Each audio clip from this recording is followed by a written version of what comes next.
So remember, I remember how I was talking about how I climbed up on that mountain. I was at that Bashar show.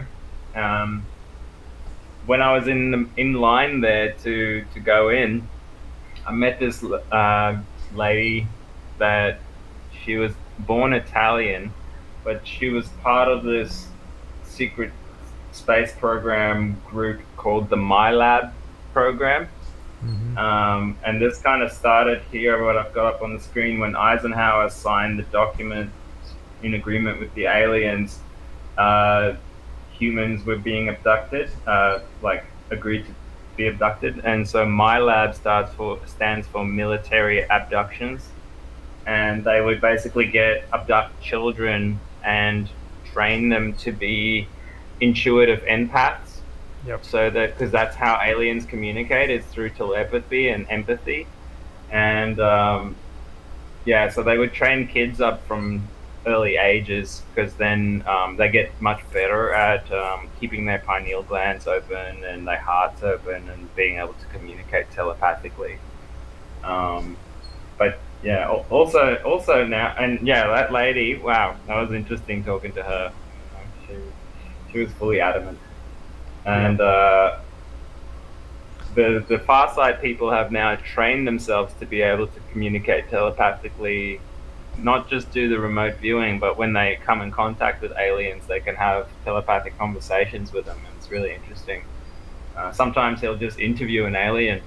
He'll put a chair out on the beach, and they'll have a chat, and some really interesting stuff comes up. He says the reason they can't show themselves visually right now is because then the military will get involved. So right now they have to be cloaked. But yeah, they go into full detail on Farsight as well. That's pretty good stuff.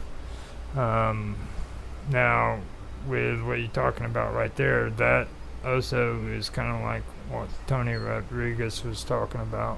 Like in his earlier life, they were abducting him, and I'm pretty sure he was making it out like it was the military that was involved in it.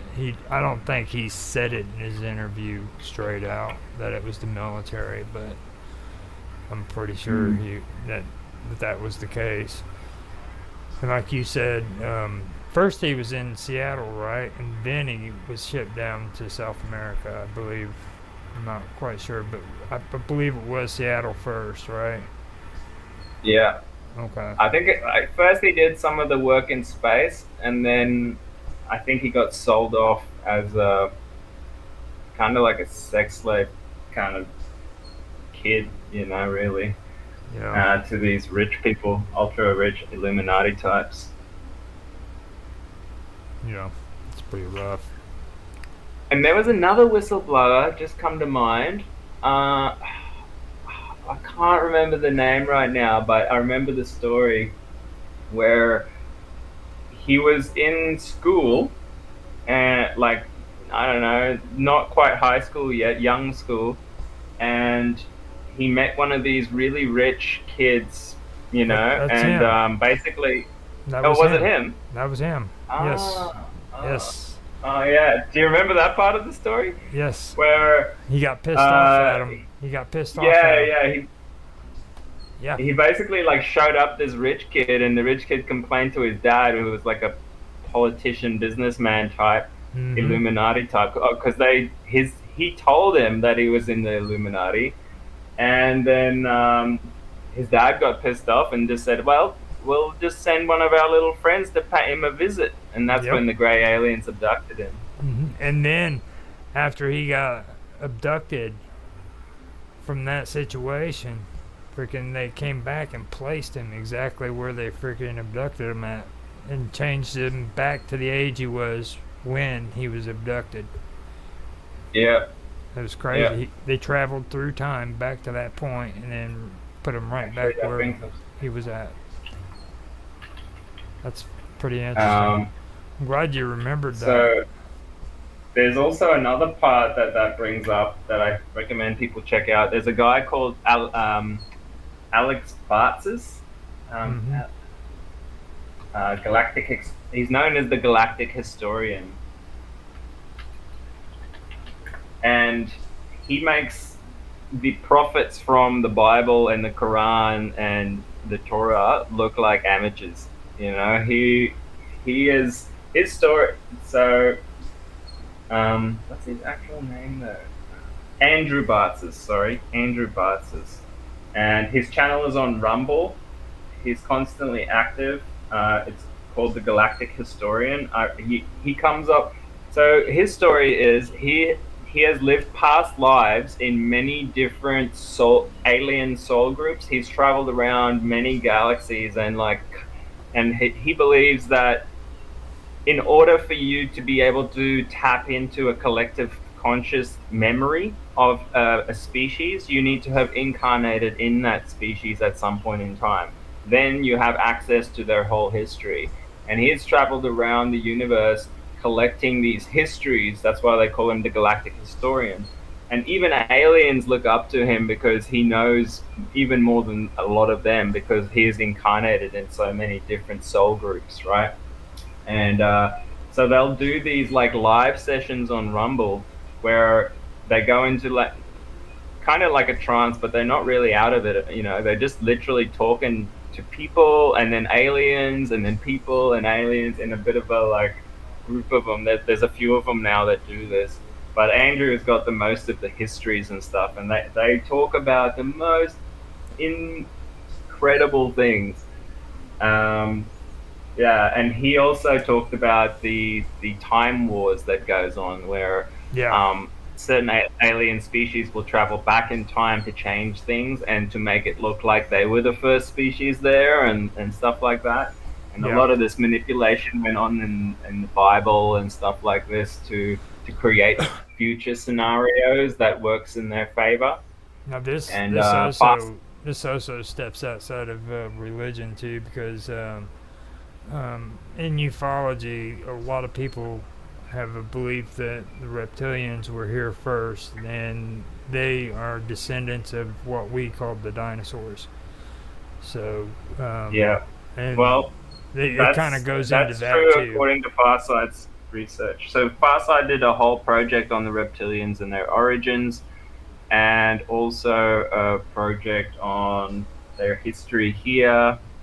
And it's really interesting because the reptilians are actually controlled by an advanced AI, where way back in the ancient past, they made a deal with this advanced AI to basically implant in their brains through nanotech, and because it would make them able to perceive into higher dimensions than they could.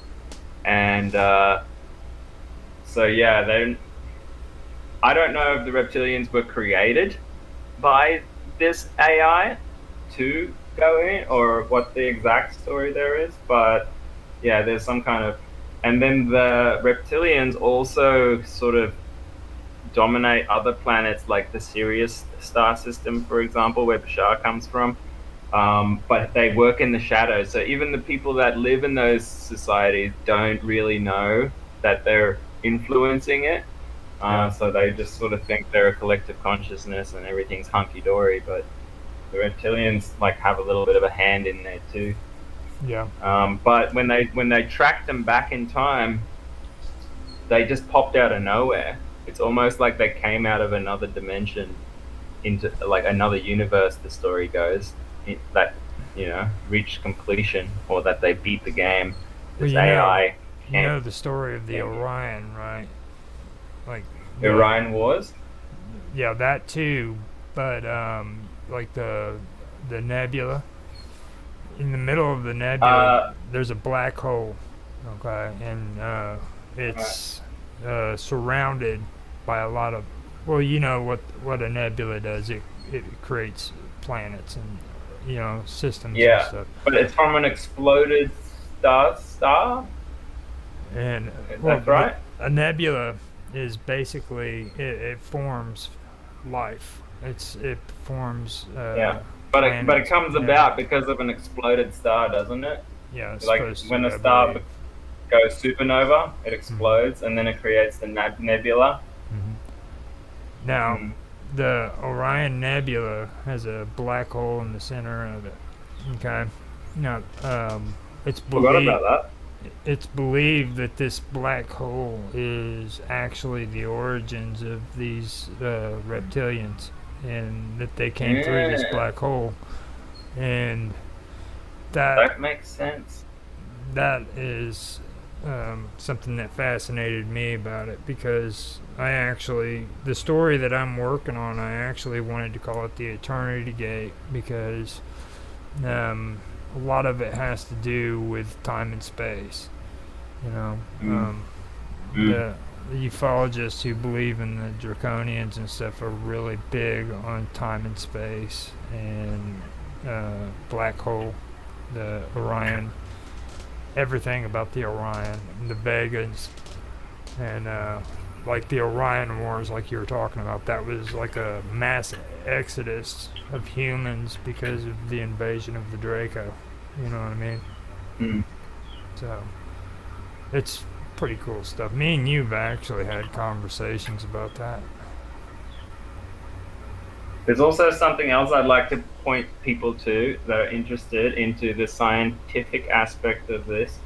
Um, I met a Freemason in Australia a couple of years back, one of those sneaky rich types, and I gave him some DMT, and he opened up about this scientist who is Italian guy that made a telescope that can perceive aliens.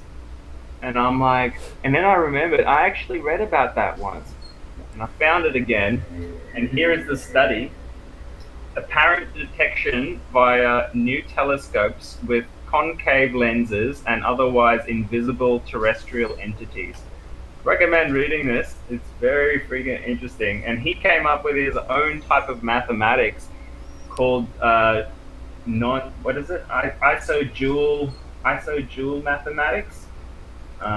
It's here. You can find it all on Google Scholar if you want to look it up. Okay. Isojoule theory of antimatter and design of seeing antimatter galaxies, antimatter asteroids, and all sorts of stuff like this. And this goes into also what Bashar says is there is our physical universe that we can see, but remember that that is only like 1% of the mass in the universe. There's like 99% mass that we can't see, which they Yeah. call dark matter, okay, or Mm-hmm.